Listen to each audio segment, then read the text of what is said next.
Good afternoon.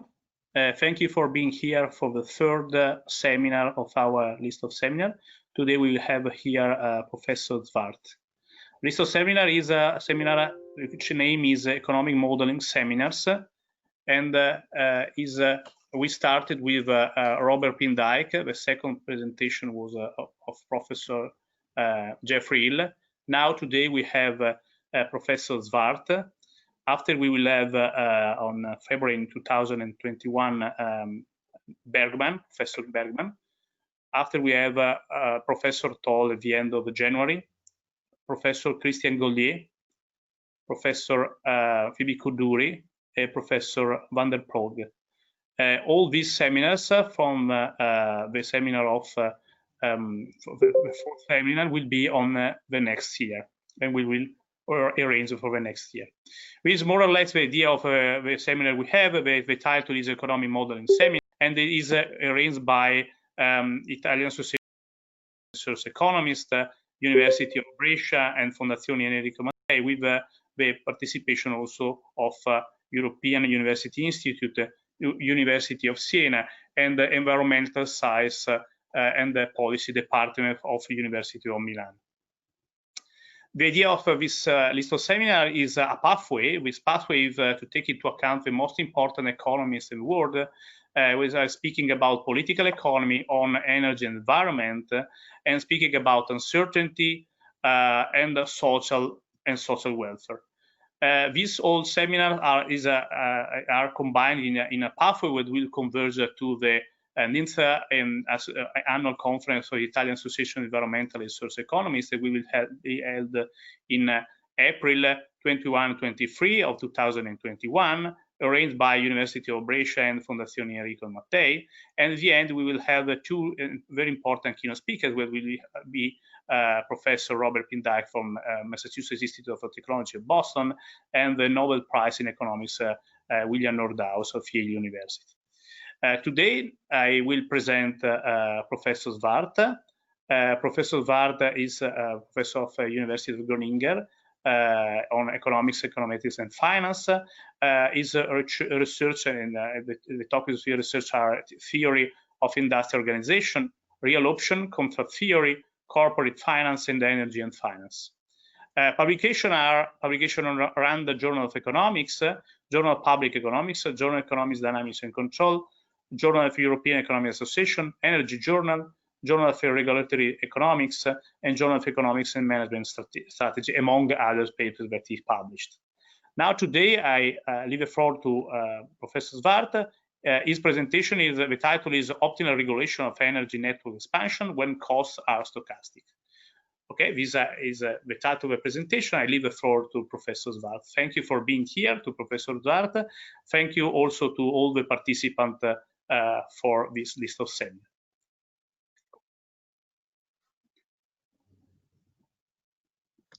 Thank you. So let me share the screen. Yeah, this is, you can see this now? Yes, perfect. Okay, very good. Well, thanks, Sergio, for this nice introduction, and thanks for inviting me here. So it's a privilege to be a part of this this series. So what I'll do is, indeed, I'll talk about uncertainty, and actually about uncertainty together with regulation theory. So regulation theory is about, well, essentially the contracts, if you wish, the contracts between a regulator, who is, well, basically a principal, and an agent, who is a firm who's going to do, in our case, is going to do investments on behalf of society or on behalf of this principal, who is the regulator. And we're going to have a look at, how can we combine essentially the real options framework that we know from uncertainty, basically, modeling uncertainty, with the contract theory framework of how should we do optimal regulation. So that's basically the topic of the paper that I'm presenting. Yeah.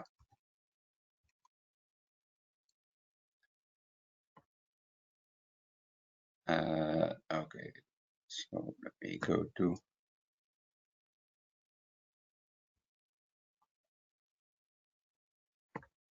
Yeah.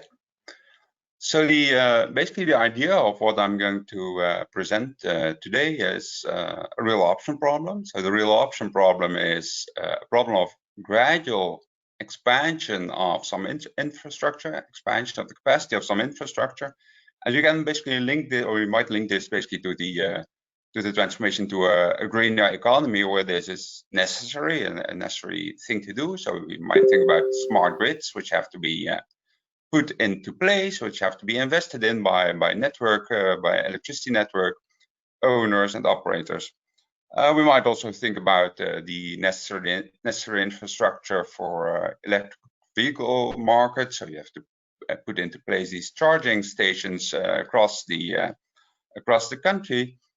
And we have to do this in an environment where the costs of the pieces of equipment here are, typically, much of this equipment is under development or still being researched and further developed.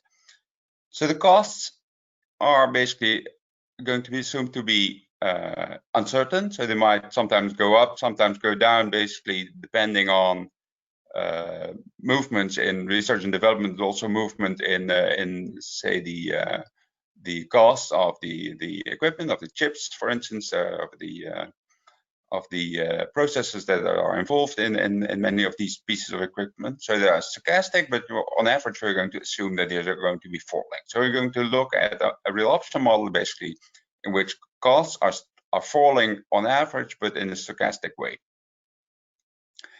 So again, we are going to look at certain infrastructure networks or grids. And typically, these grids will be operated by monopoly firms. So there might be a monopoly electricity network operator and owner. And if you do not do anything about this, so we might have a monopoly problem. So without regulation, there will be a monopoly investment problem. And we know that monopolists typically, if left unchecked, will invest too little in quantity, right? So quantity for monopolies will typically be below the optimal levels. So if for a monopolist to be unchecked will mean actually having too little investment in capacity. So what we want to do is we want to add regulation to this. So actually I want to study what regulation can do. So we are going to ask the question here, how can the regulator convince these firms, these monopolists, to speed up these investments up to the rate of social surplus maximization rather than pure profit maximization? And we're going to do this in an environment in which actually this firm has better information on costs. So there's going to be this information asymmetry between the regulated firm, so which is the network owner and the operating firm, and the regulator, who is going to set basically the tariffs that this operator is allowed to ask. So there's this information asymmetry, and somehow the regulator, who cannot observe these costs, and we're actually going to make a rather drastic assumption that the regulator cannot observe these costs at all. So how can actually this regulator set tariffs in such a way as to persuade essentially this firm to give up the necessary information to essentially solve the optimal investment, the real option investment problem at hand? So in picture, basically, that's what we're trying to do here is we're trying to combine two pieces of literature, if you wish. So one is the investment under uncertainty literature, which I'm basically summarized here as a famous book, I guess. So particularly in your department in Italy, in Brescia, Sergio. So the investment under uncertainty book, which was co-written by Dixit and by Robert Pindyck, who you have seen, I think last week or the week before. And I'm going to sort of try to combine this real option methodology, this real option literature, to the literature of optimal regulation. And I just summarize that here as a standard another seminal work, basically, by Lafont and Tirole. So it's basically the work that Tirole got his Nobel Prize for, like something like 5 years ago, I think. So that's basically the theory of optimal regulation when there is asymmetry of information. So when the regulated firms has better information than the regulator has. So we're going to see what happens if you combine these two branches of economics.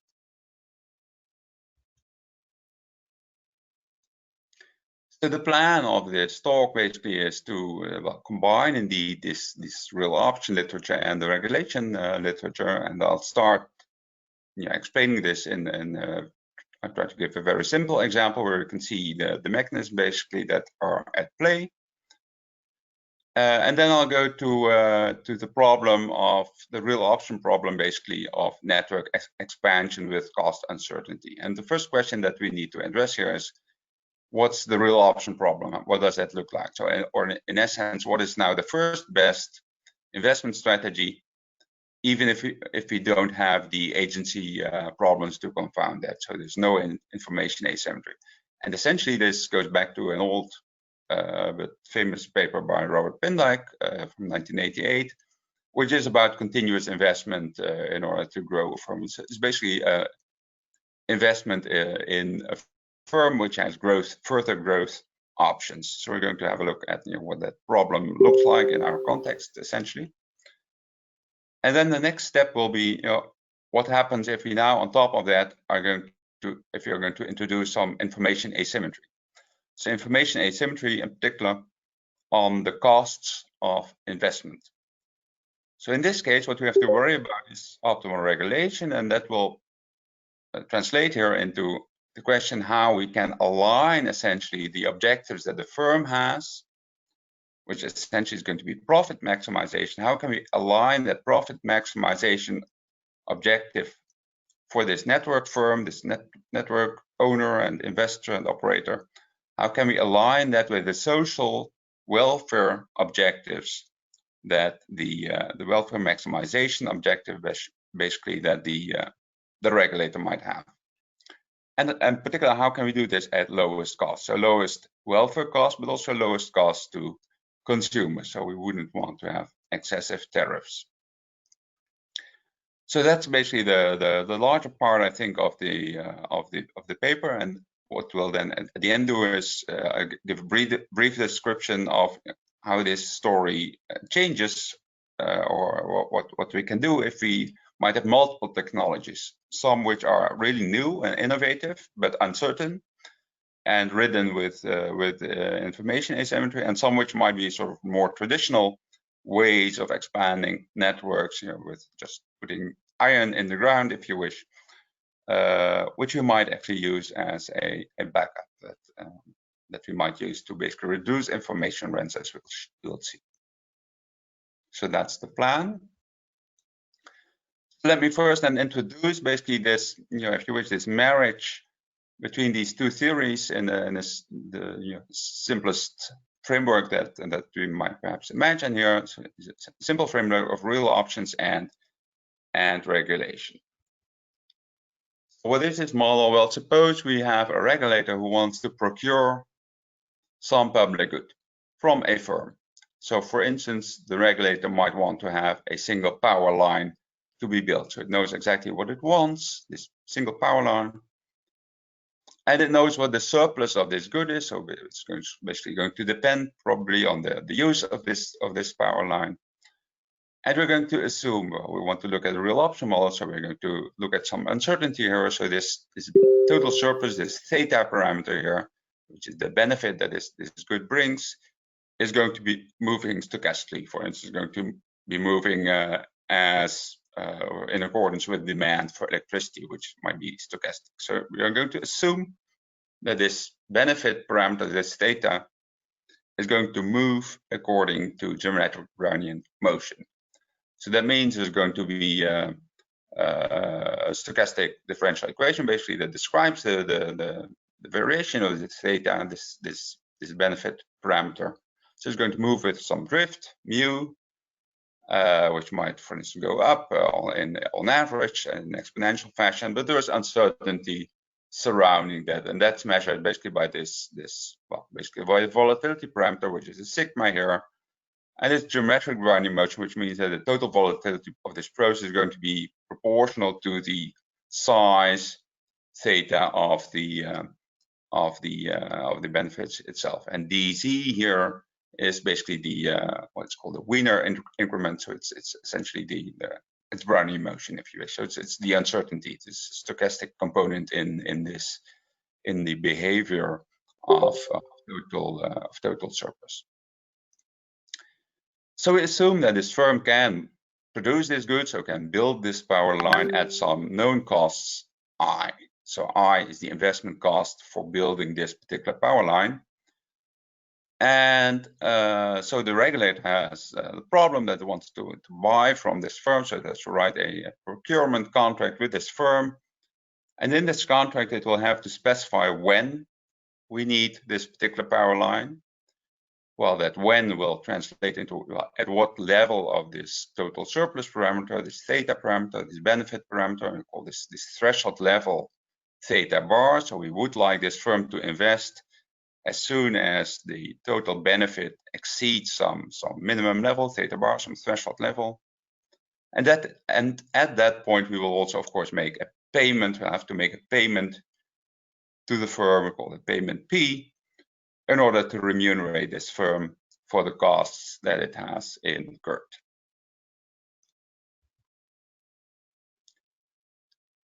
So let's start with the benchmark situation. This benchmark is when there's no asymmetric information. So everybody knows everything, or knows the same things at least. So of course, everything except for the future evolution of this stochastic part theta. But in particular, everybody knows what these investment costs I are. So the regulator has perfect knowledge about the investment costs that is going to be incurred. And the firm has that same knowledge, obviously. So the idea here is, well, we have to, of course, remunerate this firm for their investment costs. We have to set the payment equal to the investment cost to make sure that this firm is going to break even when it does this investment. And we have to specify in this contract that we write as regulators with this firm, well, at what observable level of theta, of these benefits, of the public welfare, should we actually make this investment. Well, it's clear now then for the regulator that this translates into basically a standard real option problem. So the problem here is, well, we get when we make the investment, so when these benefits reach this threshold theta bar, we want to make this investment. Well, what do we get? Well, we get the welfare, we get these benefits of having the power line, which is worth theta bar. So that's the present value of all the future welfare of using this line, essentially.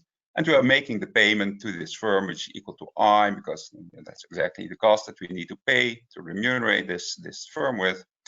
So that's what we get at the moment that we invest. So how do we solve now for the optimal threshold theta bar at which we should have to make this investment? Well, what we have to do is we have to wait.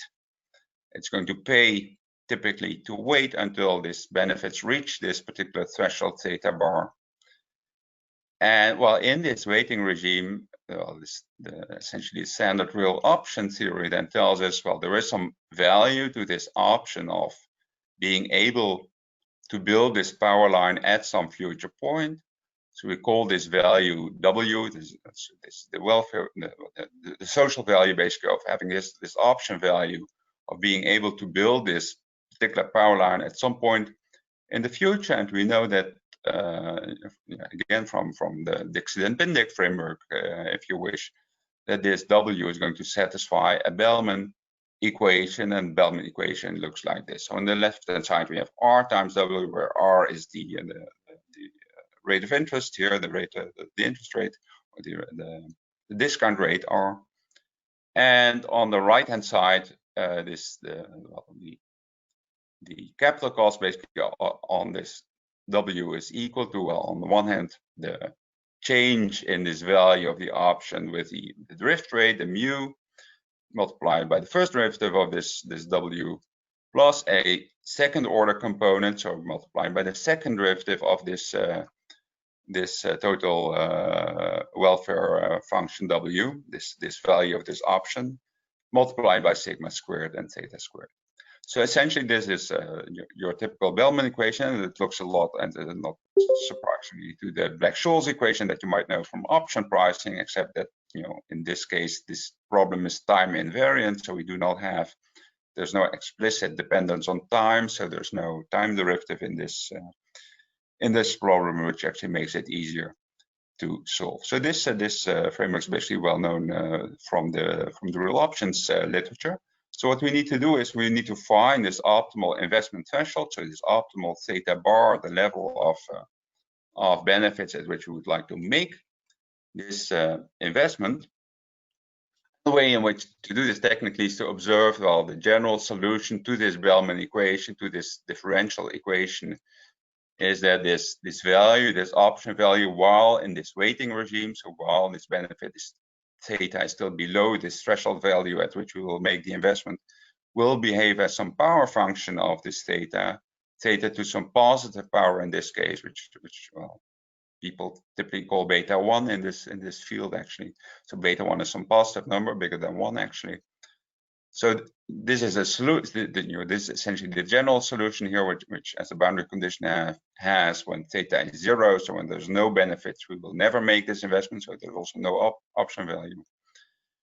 And in order to find then the optimal value of these threshold, we have to satisfy two specific condition, what's called value matching, which says, well, this option value at the moment when we make this investment, so this W at the value of this benefits theta bar should equal what we get at that moment, which is the benefits minus the payments that we make, theta bar minus the investment costs that we are going to pay to this firm. And secondly, for optimality, actually, we need that also the derivatives here have to match up. So the derivative of this option value has to equal to 1. Well, if you do that, the math here, that's not too difficult. And what you'll find is that the solution here for this optimal threshold is going to be, well, to be expressible in terms of this investment cost, but multiplied by this fraction, which is this exponent beta 1, so this number which was bigger than 1, divided by that same exponent, but now minus 1. So that's going to be this fraction is going to be a number which is bigger than 1. So basically, this tells us we are going to make this investment in this power line, in this infrastructure, but at a point we are going to wait a bit longer than we might have done if we had just invested as soon as total benefits equal total costs. So we are going to wait a little bit longer than the case in which we would have investment at according to basically the NPV criterion. And the reason is, of course, the option criterion. We have an option to invest, and we can wait, we can postpone making this investment. And why would we do this? Well, because this option itself has a value, and at the moment at which we exercise, so when we do make the investment, we are basically giving up the remaining option value of waiting longer. So basically that explains why it's not just the investment cost itself, but also this option value that we're giving up when we are actually making the investment. So that explains why we wait a little bit longer than the traditional NPV requirement would have told us. So basically, so in this framework without asymmetric information, so that both the firm and the regulator know about the investment costs, we can get the optimal investments, not difficult basically, in the sense that we can just, as regulator, we can instruct the firm to invest as soon as this surplus theta reaches this threshold theta bar. And at that point, we promise it to make a payment to this firm to remunerate exactly its costs I.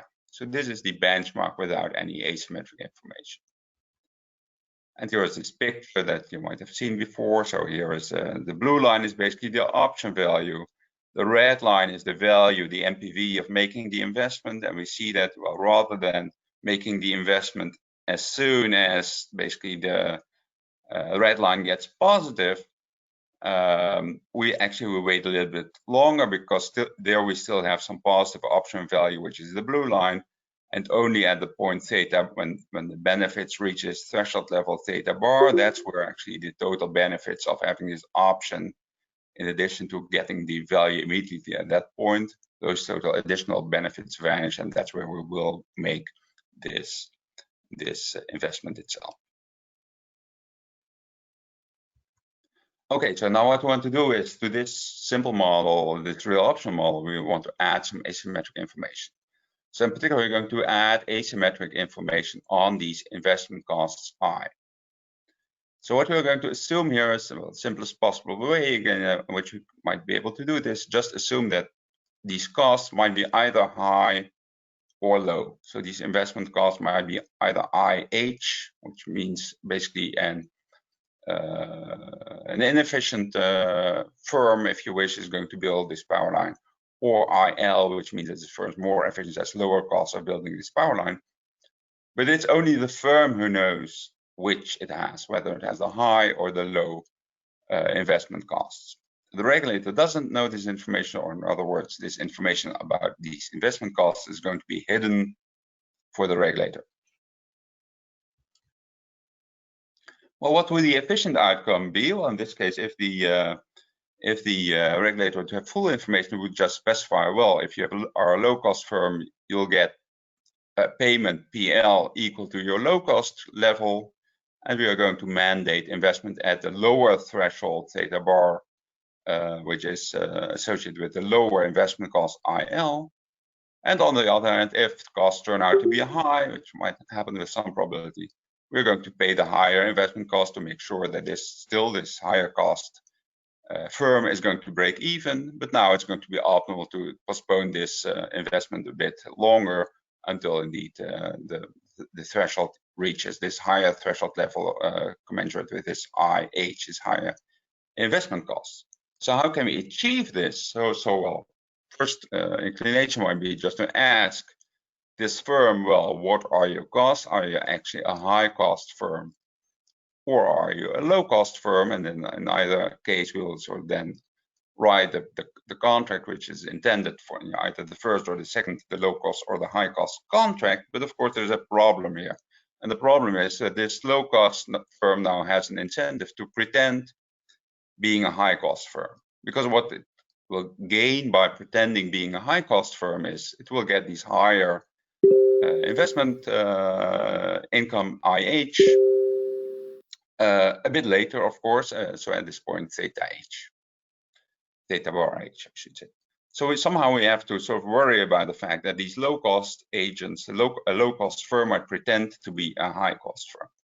So what can we do about this as a regulator? Well, we have to make sure that our contracts are going to be inducing truth telling on the part of the firm. So we would like to have contracts that are going to incentivize these firms to actually reveal that their costs are actually low, if they are low.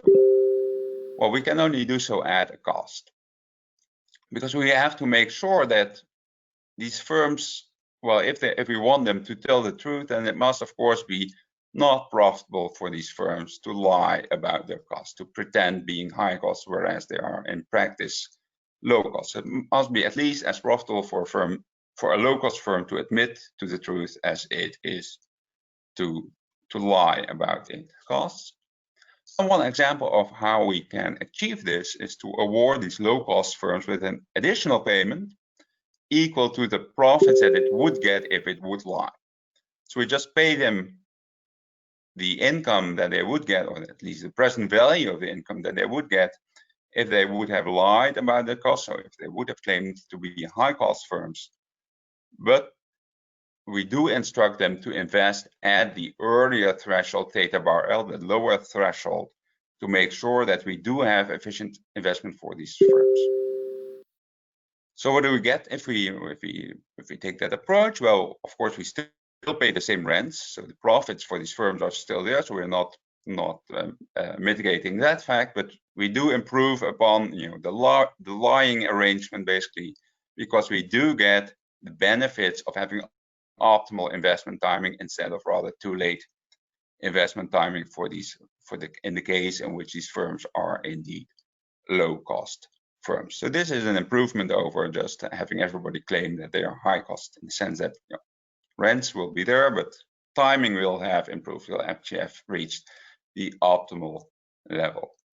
So the question is, can we do actually better than that? Can we do better than that by also perhaps making actually these rents a little bit lower, particularly if these rents are costly, right? So we are assuming that we care about consumers, or we care about the social value of money more than we care about rents for these firms. So what will the optimal regulation in this case be? Well, we would like to lower the payments that we have to make to these low-cost firms to induce them to tell the truth, so to reveal that they are low cost. So how can we do that? Well, we can make it more costly for them to lie, to claim that they are high cost. How can we make it more costly for them to lie? Well, by postponing the investment that we would mandate for an actual high cost firm. Postpone it beyond the optimal, the efficient threshold theta bar h that we would have optimally for a high cost firm. Why does that help? Well, in this case, it's going to take longer before this firm, this low cost firm, is going to make the investment, because benefits will have to grow until a higher level, so that's going to take an expectation at least a bit longer. So the expected present value of the profits of lying, only at the point when this investment is actually made, which is now later, will these profits come in. So the present value of those profits of lying is going to be lower.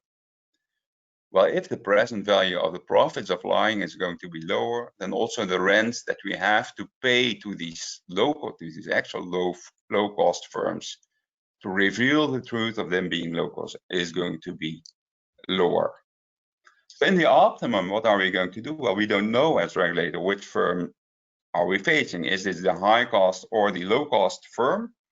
Well, we have to trade off two effects now. So on the one hand, we would like to postpone this investment for high cost firms in order to reduce the payments that we have to make to low cost firms, because it's going to reduce the present value of lying essentially.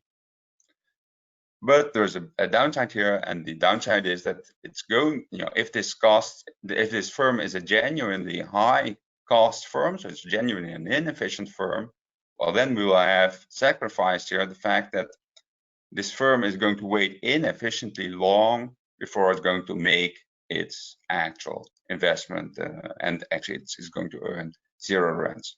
So we have to basically trade off these two effects, and that is going to be sort of it's a typical feature of of contract theory in general. There's some regulation theory as well. That we have this trade-off between rent extraction from firms which are efficient versus distortions in behavior, in this case, distortions in the timing of investments for those firms which, or for the probability that a firm is actually a high-cost firm in fact. The optimal contract, what's it going to look like? What's going to be a menu essentially? It's going to be a menu of two contracts that will be tailored to the type of the firm that we have in front of us. And we are going to offer one contract which is going to be intended for a low-cost firm, and this contract is going to induce this firm to invest at an efficient timing, but is going to allow some rents to this firm. And on the other hand, we also offer a choice for a high cost that's going to be intended for a high cost firm, in which this high cost firm is going to be inefficiently late in investing, but is not going to get any rents out of its investment.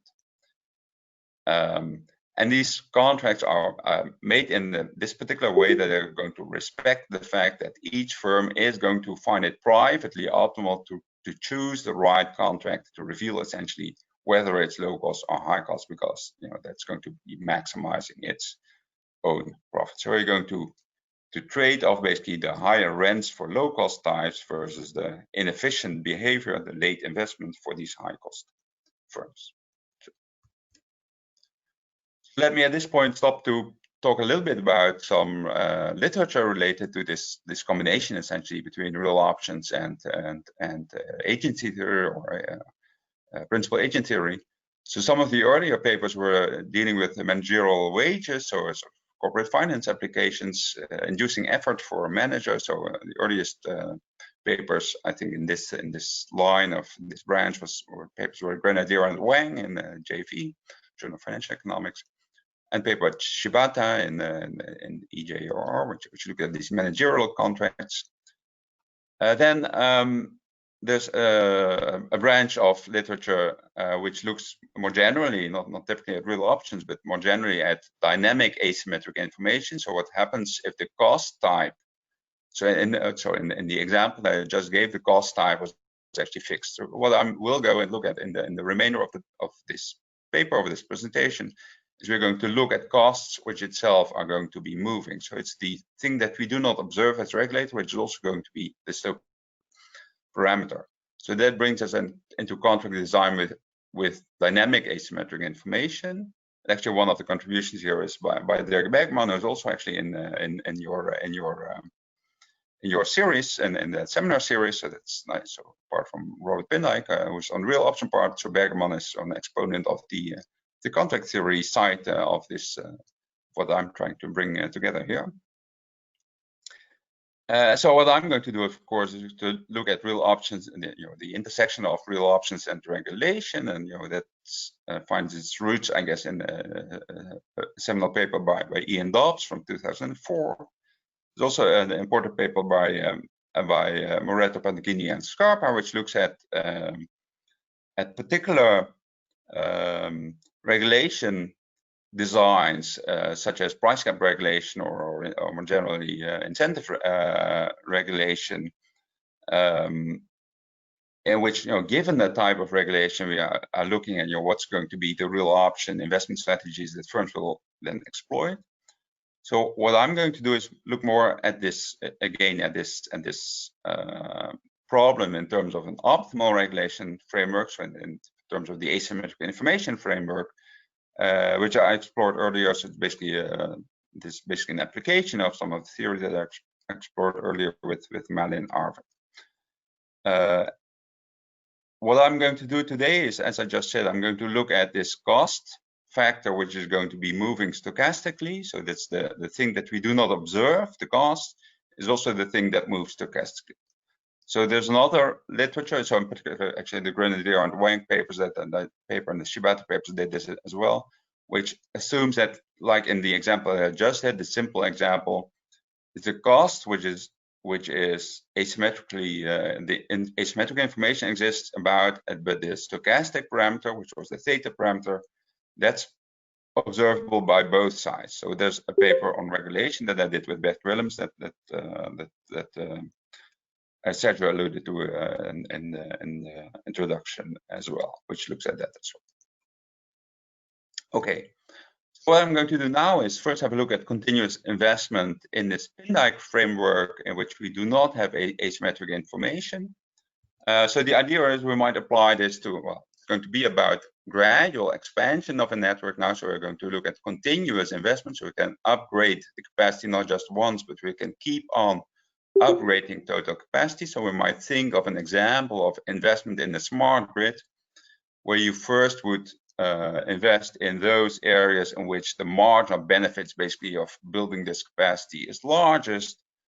But as these costs of this equipment, building this equipment, come down in this by further development of this equipment, you might actually extend these networks to further locations where perhaps the marginal benefits get smaller and smaller. So we're going to look at a gradually expanding investment in such a piece of infrastructure to capture basically, essentially on the margin, lower and lower benefit applications.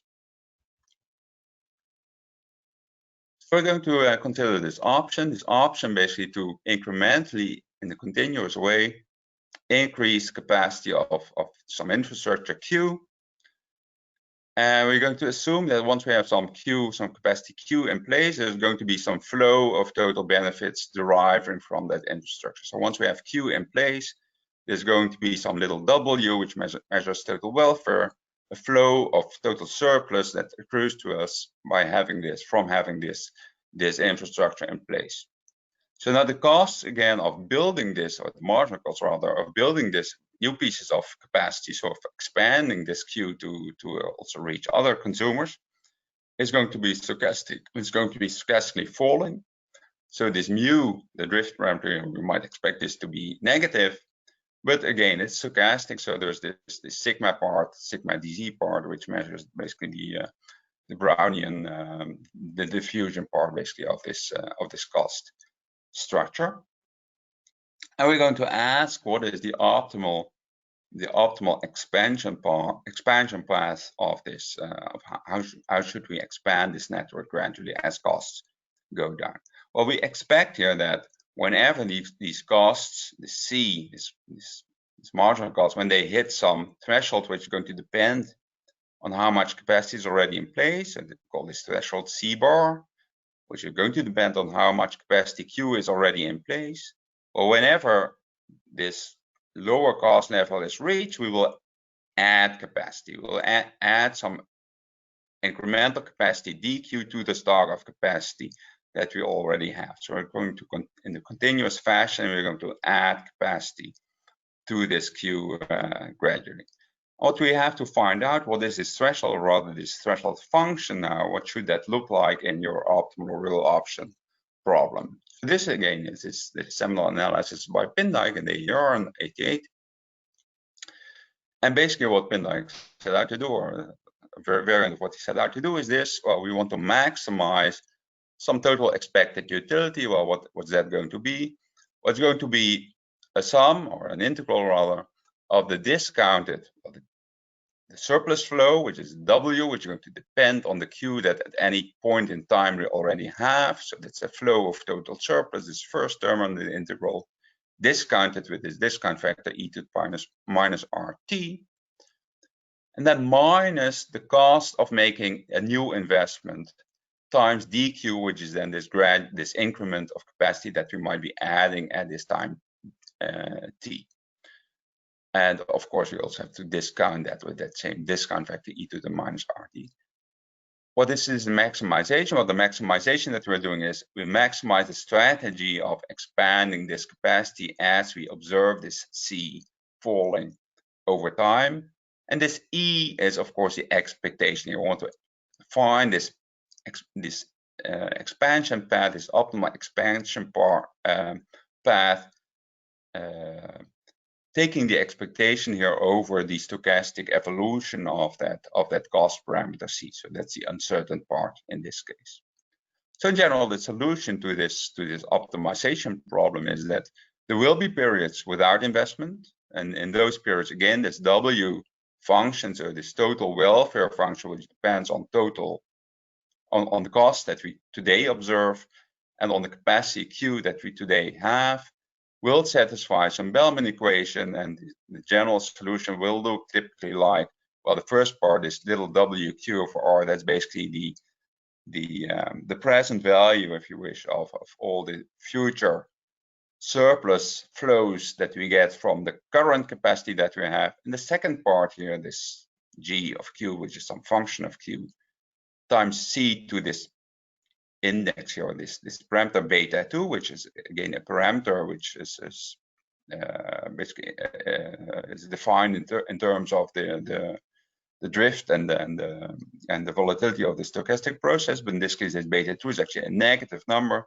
that measures the option value of being able to expand this capacity further in the future.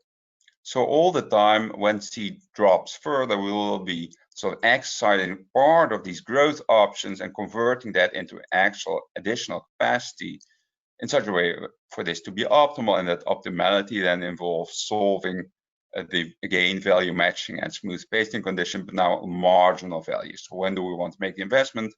Well, whenever the marginal value of new investments, or the derivative of this W, this welfare function with respect to new capacity Q, equals the marginal cost at that point, at the threshold level, at this point of capacity Q that we already have in place.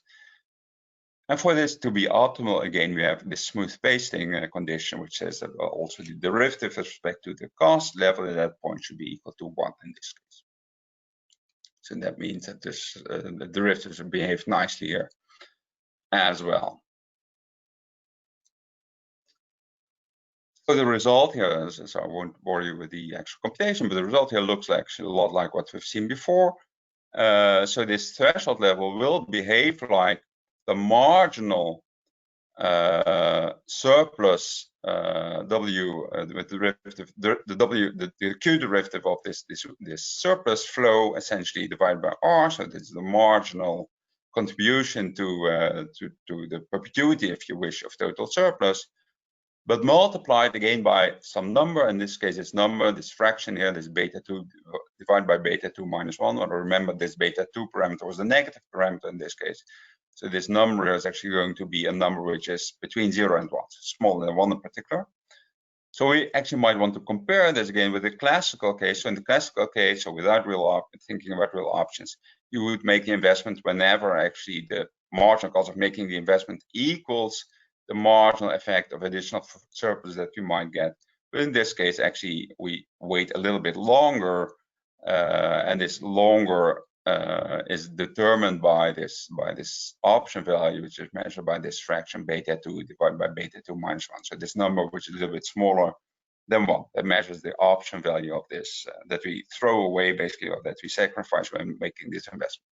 What's going to happen here is basically depicted in this example of what might happen. So these blue dots here is some path that the costs might take. And we see that, well, sometimes the costs are stochastic, sometimes they might go up. And in this case, when they go up, the broad gray line is the total capacity. In those cases, the capacity will stay constant. But whenever actually this costs go down, then we see an expansion of this capacity. So you see the gray line actually moving up. So these steps going upwards are sort of these expansions of capacity. So when exactly are we doing this? So for that, we have to look at this black line, which is the fraction or the ratio of the cost to the marginal benefits. And whenever this cost to marginal benefits level reaches its threshold level, which is the red dashed line, we actually do make again an additional investment, increasing capacity and reducing essentially the marginal benefit of any further investment. So we have to wait longer for costs to drop even further to expand capacity even further. So this has been like when the continuous investment model for this particular example. So now we want to introduce into this example the asymmetric information bit, so the agency problem.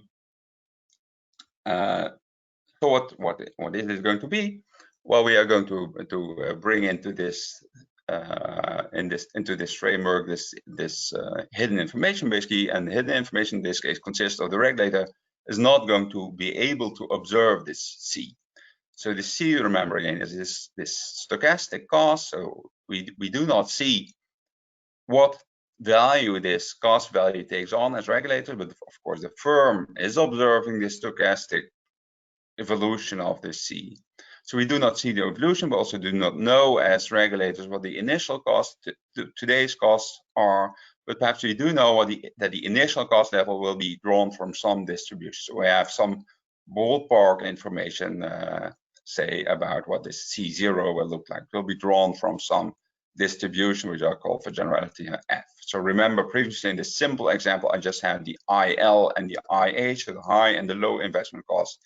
Here, actually, you have an initial cost level, which might be, have a continuous range, might, for instance, be uniformly distributed over some interval. So we do observe as regulators what total capacity that's going to be put into place is going to be. So this Q is observable.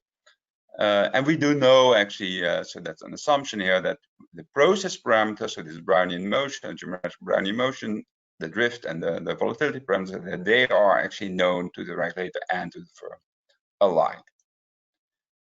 So we never observe the cost C. So how can we actually still induce this firm to spend those costs, these marginal costs of expansion, to expand this network at the right moment? So as these costs fall, how do we make sure that this monopolist firm that we are regulating, that it is going to invest at the right real option threshold levels?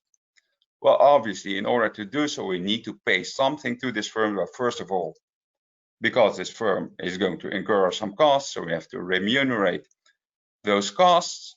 But of course, like before, we might also have to remunerate these firms with some rents to give up the information, the private information that they have on their cost levels. So how are we going to do this? Well, we're going to, the contract that we're going to offer to this firm is we're going to provide this firm with some cash flow, call that P, but now this P, this cash flow P, these payments are going to depend on the total capacity that's already in place, that has been invested in by this firm, so we can observe that as I mentioned. So basically, this is a setting of some tariffs. We're going to set tariffs that are capacity dependent. How should we set those tariffs? Well, we know that the firm is going to respond to the payments P of Q that we are going to offer them by making capacity additions. Or how? Well, it's going to respond in such a way as to maximize its own profits. It's going to maximize its own surplus in response to the tariffs that it can charge from consumers, presumably. So the question that we need to address here is, can we find some tariffs P as a function of the capacity Q, such that this firm's privately optimal investment, so it's profit maximizing investment, that's going to be perfectly aligned with what we would like as regulators, so with the welfare maximizing investment that we would like to see. So that's the question here. So what's our problem as a regulator? Well, again, we want to maximize total welfare, but we also want to minimize the payments that we need to make to this firm. So what we need to optimize here is the total flow, on the one hand, on the plus side of the welfare, the surplus that we're generating, this flow of surplus W as a function of the capacity that has been invested in so far by this firm, minus the payments, this P, which is also going to depend, these tariffs that we are paying to this firm, which will depend again on capacity. So this is the flow of surplus, and we have to sort of add those or integrate those surpluses and discount them with, again, with the discount factor e to the power minus RT, which is the discount factor.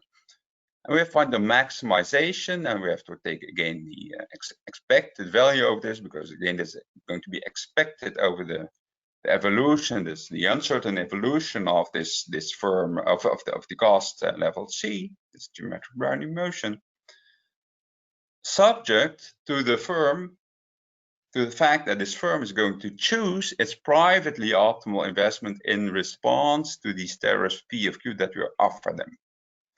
So this investment behavior by this firm is going to be governed essentially by the structure of these payments P of Q. And also what we want to make sure is that this firm is not going to make a loss. So we want to, all these firms, so even if they are actually today high cost firms, we do want them to make some investment and not to walk away from the table, basically leaving us with nothing. So that's basically a participation constraint, if you wish, on the firm. So the question is, now framed in this way, is can we somehow choose these tariffs P of Q such that the investment incentives offered to the firm are going to be aligned with what we want as regulators, which is the firm is going to choose the correct, the real option, Pindyke's basically threshold level C bar of Q at which is going to make these investments, even though we as regulators, we cannot observe that stochastic behavior of C, while at the same time minimizing the transfers, the rent transfer, the profits that we are making to this firm. So can we again balance those two effects? So in order to do this, we have to think about, what's this firm going to do? So what are the incentives that we're going to offer to this firm? Well, this firm, of course, is going to maximize its profits. So its profits here, pi, will depend on what total costs are, C, and what total capacity in place already is. And it's going to maximize again its own investment, maximize, but now not now taking into account, well, what's the total cash flows that we get? What's the total tariffs that I get as a firm? So this P of Q, that's going to determine my investment as a firm, and of course the cost that I observe, because I as a firm, I do have this cost information. So I'm going to trade those two off, and based on this, this tariff structure, I'm going to make my own choice in terms of the optimal expansion of capacity Q. So I'm going to solve this. I'm going to solve this Pindyke's problem, but now with my income is going to be this P of Q rather than this W of Q. But for the rest, this problem is exactly the same as Pindyke's problem, basically, that we looked at before. So again, this firm, when faced with this particular payment schedule P of Q, is going to expand its capacity again when at all those moments when its costs, which it privately observes, are going to hit this threshold C bar of Q, which now is determined in terms of the marginal tariffs, marginal income from tariffs, P derived derivative P with respect to the capacity Q, when that meets that particular threshold equation that we saw before. So this real option value. So can we, as regulators, make sure that the firm is going to invest at the right level? Yeah, sure, because we observe this private incentives for the firm look remarkably a lot like what we as regulators would have in mind. So the only difference in terms of the threshold, what the firm is going to respond to its payments, P, dP, dQ, if you wish. Whereas we as regulators, we are not concerned with dP, dQ, but we're more concerned in terms of investment behavior with the marginal surplus, W, the W, dQ. So we would like to, well, we can induce this firm to make the exact right investment behavior by making sure that the tariffs that we offer, that they have the same derivative, that on the margin, these thresholds, these tariffs are equal to the marginal benefits in terms of social benefits, so the marginal addition to social surplus, dW, dQ. So that's easy. So we can make sure that this firm is actually gets the exact same incentives, even though we do not observe its cost. It's going to make the same investment decision, if we wish, so as would be commensurate with total surplus optimization, as long as the marginal tariffs behave in the same way as the marginal surplus WQ. So that's basically this point here. The firm will invest at the first best threshold as long as these two marginal quantities will be the same at all times. Now, the problem with that, again, might be that this will leave some rents to the firm. So you notice here that, of course, this is a condition in terms of derivatives, so we can shift these fees around a bit, so we can take out some constant amount of fees here without changing the derivatives, but there's a limit to what we can do, because we do have to make sure that even if this firm is today an inefficient firm, so today has high cost, it must not make a net loss, because we do want these firms to participate. So that's going to limit how much we can extract basically from this firm. So that's going to basically determine how high these, what these tariffs will be. We'll have to make sure that even with very high current costs, this firm will break even, but that we'll also see that it's good for a firm which has actually lower costs. This rule will actually make sure that it will earn some positive rents. Just like this in our simple example that we studied up front, this low cost, this IL firm was going to make some rents by virtue of it being able to pretend of being a high cost firm. So that's what we're going to be offering up here. So the optimal regulation is going to be in this case, well, we again have to balance here. We have to balance this demand of efficiency, so the investment thresholds for this firm to be close to first best, C bar of Q. We have to balance that against leaving low rents to the firm. And you might again expect the same thing that we saw in our initial simple model. We expect some distortion here in these investment thresholds in order to reduce those rents that we have to leave to these actual today low cost firms, so with starting out at low C0, which we cannot observe as regulators. So how will we again make this distortion? Well, we are going to again have to delay investments by those firms that that will pose or will claim to be high firms, so as to make it more costly for genuinely low cost firms to pretend being high cost firms. So we're going to make again a menu of regulations, so a choice in different tariff structures, some aimed at high cost firms, other aimed at today low cost firms, which will have distortions for those high cost firms in order to reduce the rents for actual low cost firms. So we are going to offer now a menu of such tariffs, so a menu which is going to be different for every different current today's cost level C0, subject to incentive compatibility, or in other words, in terms of truth telling, meaning that a firm who today actually has initial cost generally C0 will actually pick the payment that's intended for that cost level. So an efficient firm will pick the efficient P of Q, and an inefficient firm, so one which has a high today's cost level, will pick a different tariff structure which will give lower rents, but and distorted incentives for investments, such as to respect participation. So all these firms will have to make non-negative profits. So the total pie profits will have to be positive or non-negative rather. So we as regulators, we want to maximize our total consumer surplus, so the total surplus minus the rents of the firms. So what was that again?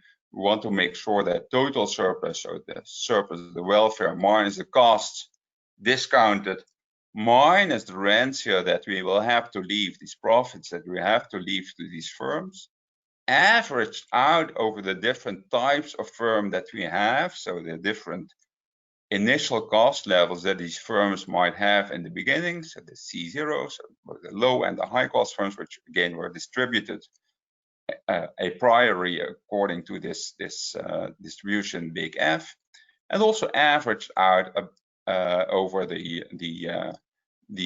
evolution C of this cost parameter C, which is going to move up and down in this stochastic manner. That's going to be maximized. So that's our problem again in terms of optimal regulation. How should we do that?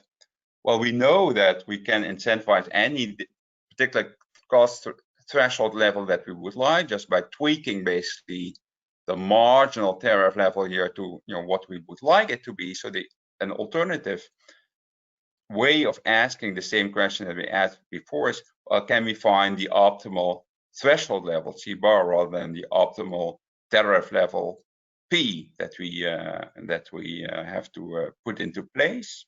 So can we, in order to do that, we also of course need to express these profits in terms of that threshold, and actually we can do that. So I'm not going to delve into that and the technicalities of this, but it turns out actually that the pure fact of this truth telling constraint, so this incentive compatibility constraint, is going to make sure that there is going to be, as I said, some rents for low cost firms, but these rents also follow a particular distribution according to the thresholds that we apply. We can express those in terms of the thresholds that we apply for the different types of costs that we have before us. So we can use that effectively to now maximize, to rewrite basically what we're going to optimize in a slightly different way. And this slightly different way actually turns out to be a lot like actually our original problem with full information. So again, we need to find the optimal threshold, C bar, when we want to make this investment to see that happening. Again, here is the income from surplus flows that we get, but the incentive compatibility part, so the truth telling part that we have here, means that we have to basically inflate the actual cost C bar here that we see in this equation with some factor, a virtual cost factor, I call it below, I repeat it here below, which is actually involves this distribution, this a priori ex ante distribution that we have of our knowledge of these initial costs. So they involve, in particular here, this cumulative distribution function of those initial costs is capital F divided by the marginal distribution, small f, so the derivative of that capital F. And what you can see here is, if this cost level is at its lowest point, well, there the cumulative distribution will be 0, right? That's what cumulative distributions do. So the lowest point will be 0. So there, this inflation level, this virtual cost factor, is going to be just 1. So for the lowest cost firms, this term in brackets, this factor in brackets is just going to be 1. So we will be choosing a threshold, an investment threshold is exactly equal to the social surplus optimizing threshold level.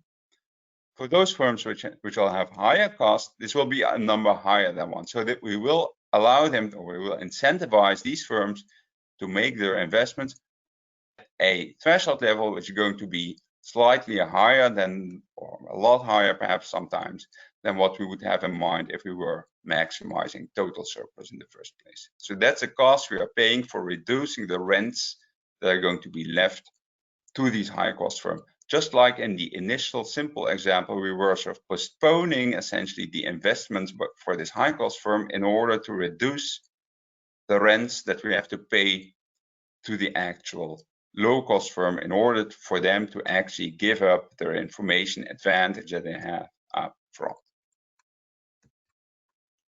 So basically the result here is that this firm is going to, in the optimal regulation, any firm with initial cost C0 will get a tariff structure which is going to be, will have a marginal tariffs which are proportional again to the marginal surplus, but now discounted essentially by this virtual cost level, which is going to represent this distortion that we have, which is going to be higher and higher for the for actual inefficient firms ex ante again, in order to make to reduce the rents that we have to leave to these low cost firms in order to give up their information.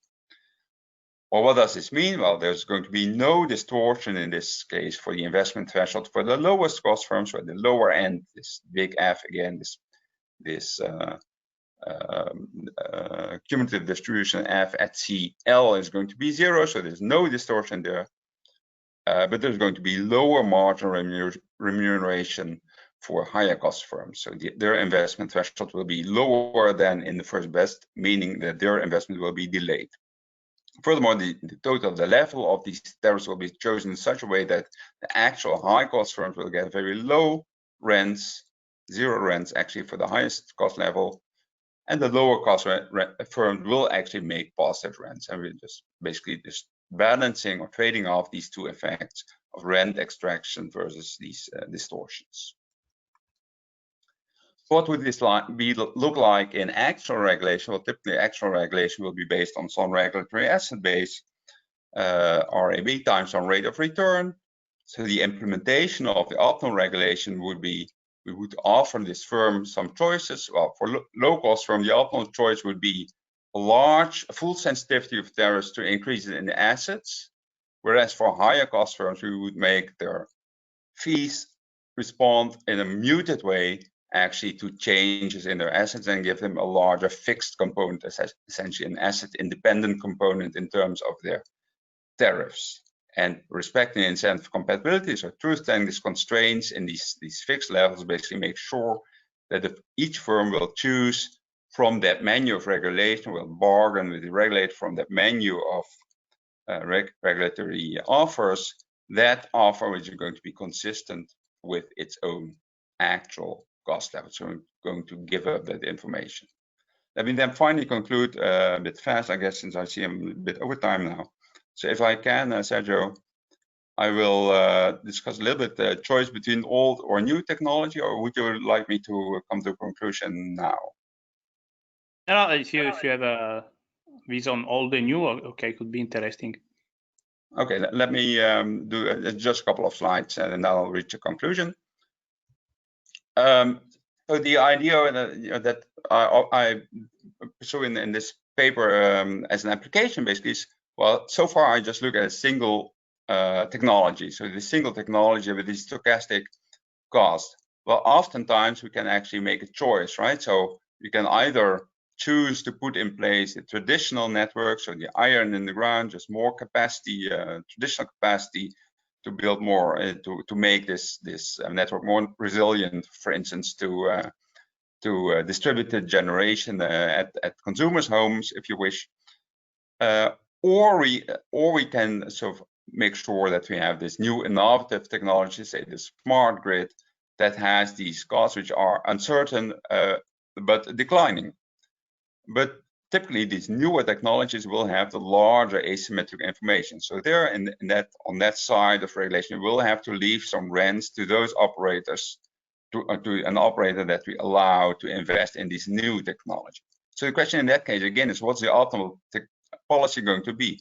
Are we going to sort of mandate this building of this new innovative technology network, or do we instead opt for the known and trusted but old-fashioned old technology, which we know the cost of, which is basically non-stochastic or actually fixed?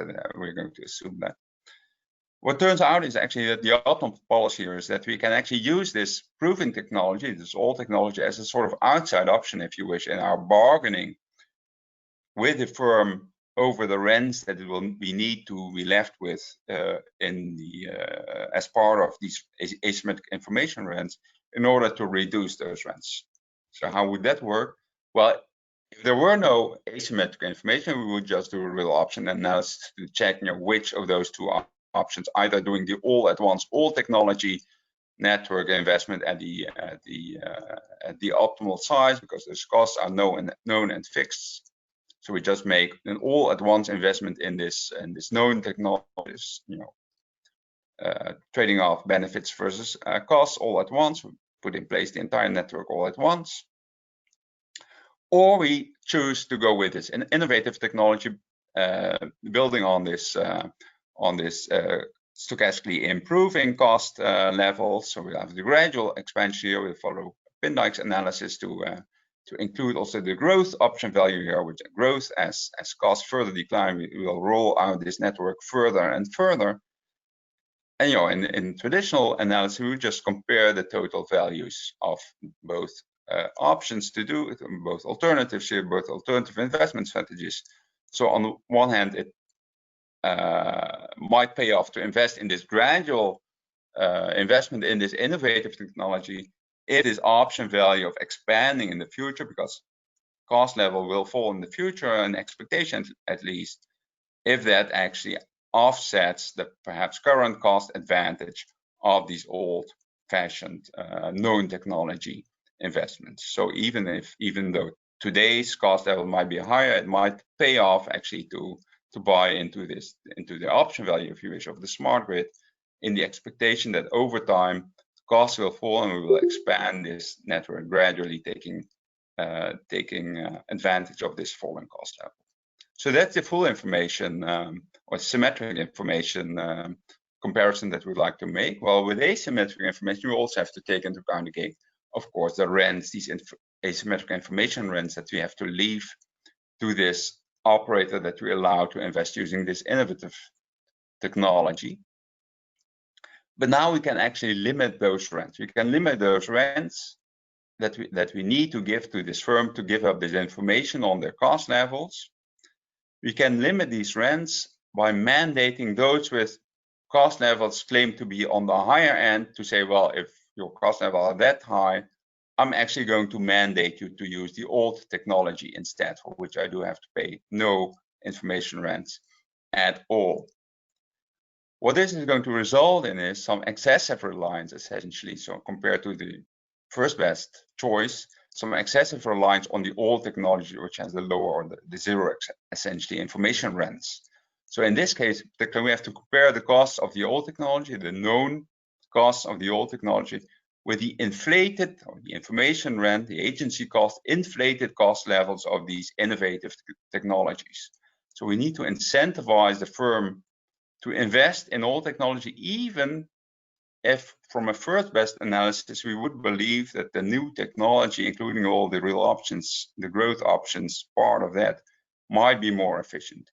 In order to make sure that only those firms which have really efficient, really low cost levels today for the innovative technology will not make too high profit levels, and we will allow those, of course, to invest in the innovative infrastructures using the new technologies.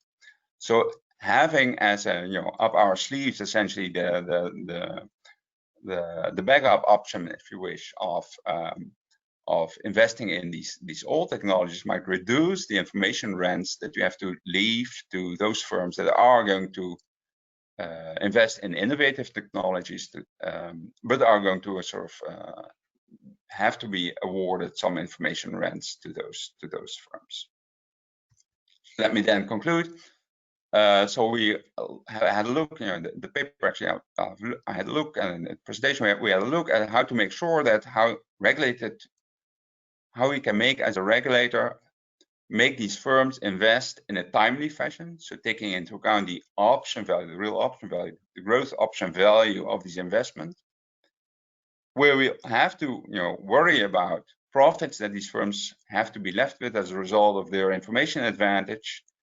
And particularly in the case that we cannot, as regulators, observe this stochastic parameter in place. So this cost level, this falling investment cost level that we are faced with. So how do we do this? We will have to offer this regulatory menu balancing these distortions in timing, actually. So we allow these higher cost firms to invest a bit too slowly, actually, for welfare optimization, in order to reduce the rents and therefore the higher tariffs that we need to leave for those firms who actually have low cost firms. And so this will actually involve inefficiencies in terms of timing in order to minimize consumer tariffs. So basically that's the point that I wanted to make. So thank you for listening, and perhaps there are any questions actually at this point.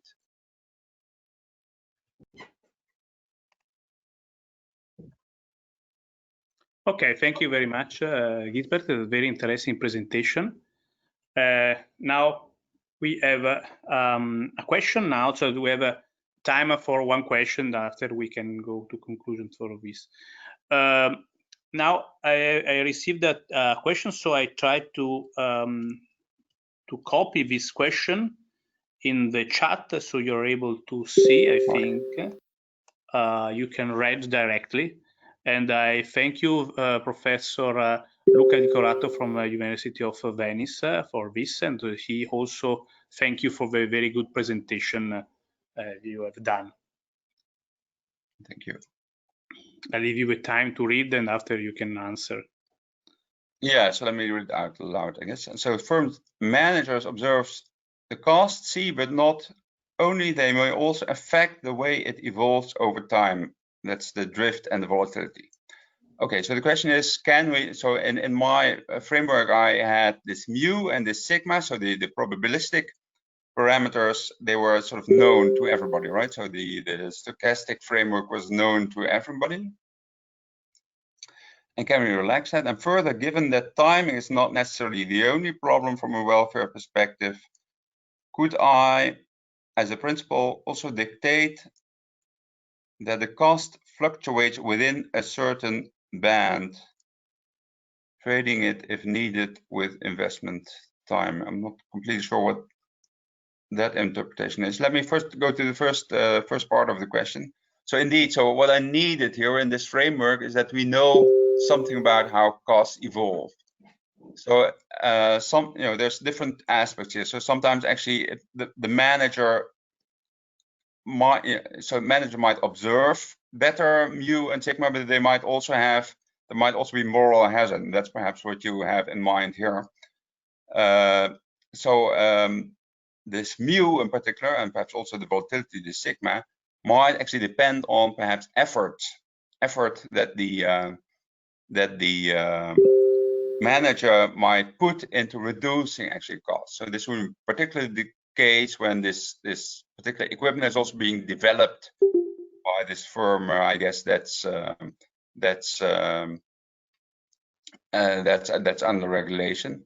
And yes, that can be done, but it's a lot more difficult, I should say. So I didn't do it in this paper. I do intend to actually have a look at that. I would also, I know there's a lot of students among you who actually might be interested actually in doing something in real option. And if you would like to do something in asymmetric information and real option, that would be a nice place to look at. So the way in which so this topic actually has been investigated in a finance context, in particular by a research called Yuli Sannikov from Princeton, in which indeed also precisely what you say, the mu, so the drift here is actually you can actually affect that by spending more or less effort, and you would like to incentivize this firm also to spend time to get the incentives to actually spend effort in reducing that mu.